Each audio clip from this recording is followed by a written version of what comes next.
வஸல்லம் அவர்கள் கூறினார்கள், அத்துன்யா சிஜினுல் முஃமின் வ ஜன்னத்துல் காஃபிர். இந்த உலகமானது முஃமின்களுக்கு சிறைக்கூடமாக இருக்கணும்.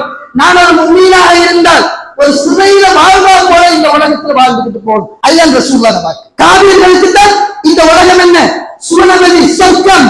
விரும்பின மாதிரி வாழலாம், விரும்பின மாதிரி எல்லாத்தையும் அனுபவிக்கலாம் என்றிருந்தால் அது காஃபிர்களுடைய உலகமாக இருக்கும். ஆனால் ஒரு முஃமினாக இருந்தால் எங்களுக்கு அந்த ஒரு கட்டுக்கோப்பு இருக்கணும், எங்களுக்கு அந்த ஒரு வரையறை இருக்கணும். இதுக்குள்ளதான் நீ செய்யணும், இதுக்குள்ளதான் வாழணும், இப்படித்தான் வாழணும் என்ற ஒரு கட்டுக்கோப்பு இருக்கணும். கட்டுக்கோப்பு இல்லாத கட்டமைத்து விடப்பட்டவர்களாக எத்தனையோ இளைஞர்கள் எதை செய்தாலும் பிரச்சனை இல்லை. சினிமாக்களில் சுப்ஹானல்லாஹ் எத்தனையோ இளைஞர்கள் முஸ்லிம்கள் தியேட்டர்கள பார்க்கமா இல்லையா? கவலையான விஷயம் இல்லையா?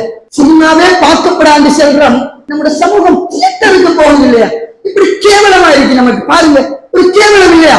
இதெல்லாம் நம்ம மிம்பர்ல பேசுறதுக்கு யோசிக்க வேண்டிய விஷயம். நம்ம உள்ளூட்டு பூசல் மாதிரி ஒரு விஷயம் தான் இதெல்லாம். ஆனா பேச வேண்டி தள்ளப்படுறோம். என்ன காரணம்? பயான் இளைஞர்கள் வாழல. ஜும்மாக்களுக்கு ஏராளமான இளைஞர்கள், ஜும்மாக்கள் கூட இல்லாத இளைஞர்களை பார்க்கமா இல்லையா?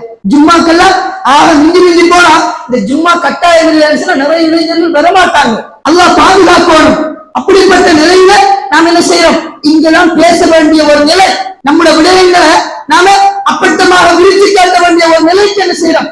ஆளாக்கப்படுகின்றோம். எனவே அன்பார்ந்த சகோதரர்களே, அல்லாஹ்வின் நல்லடியார்கள், எங்களுடைய சமுதாயமானது இப்போது சஹாபாக்களையும் ரசூல்மார்களையும் அவர்களுடைய வரலாறுகளையும் அவர்களுடைய அந்த விடயங்களை முன்னுதாரணமாக எடுக்க வேண்டிய சமுதாயமாக இருக்கக்கூடிய நாங்கள் சினிமாக்காரர்களையும் இன்னொரு அந்த புட்பால் பிளேயரையும் அவரையும் இவரையும் முன்னுதாரணமாக எடுத்துக்கொண்டு அவரை போல விஷயம், அவர் உடுக்கிற டிஷர்ட் எனக்கு வேணும், அவர் போன்ற அந்த ட்ரௌசர் எனக்கு வேணும், அவர் செய்த மாதிரி முடிவெடுக்கணும். ஒரு காலம் இருந்துச்சு. அந்த காலத்தில எல்லாம் நம்ம என்ன செய்வோம்? கொஞ்சம் முடி அப்படி இப்படி வெட்டிட்டு வந்துட்டோம்டா பாப்பா காண்றதுக்கு போல தூங்கிடும். இல்லாட்டி பாப்பா கண்டாலும் அடுத்த நிமிஷம் என்ன செஞ்சிருவாரு? எழுப்பி அனுப்பிடுவாரு, போய் முடிய வெட்டிட்டு வா, வெட்டிட்டு வந்தா சோறு. ஒரு காலம் இருந்துச்சு. ஆனா இப்ப பிள்ளைகளை பாருங்க, சுப்ஹானல்லாஹ். இப்ப ஒரு பெஷன் கீழே பட்டு வலிக்கிற ஹசன் செய்யறாங்க. ஹராம் இல்லையா? மேல முடிய வச்சு கீழே வலிக்கிற ஹராம், பகிரங்கமான ஹராம். எத்தனை பிள்ளைகள் குருவி குருமாரி தலை மேல வச்சுக்கிட்டு, பெற்றோர்கள் இல்லையா? பொறுப்புதார்கள் இல்லையா? அல்லாஹ் நாளை கேட்பான் இல்லையா? மறுமையில மஸ்தருடைய மைதானத்துல அல்லாஹ் ஒரு இளைஞனை கூப்பிட்டு வச்சு கேட்பான், உன்னுடைய இளைஞர் பருவத்தை நீ எவ்வாறு செலவழித்தாய்? நம்முடைய கால் நகாது. அந்த இடத்தை விட்டு, அந்த மஸ்தருடைய மைதானத்தை விட்டு இதுக்கு பதில் செல்லாமல் எனது கால்கள் நகராது.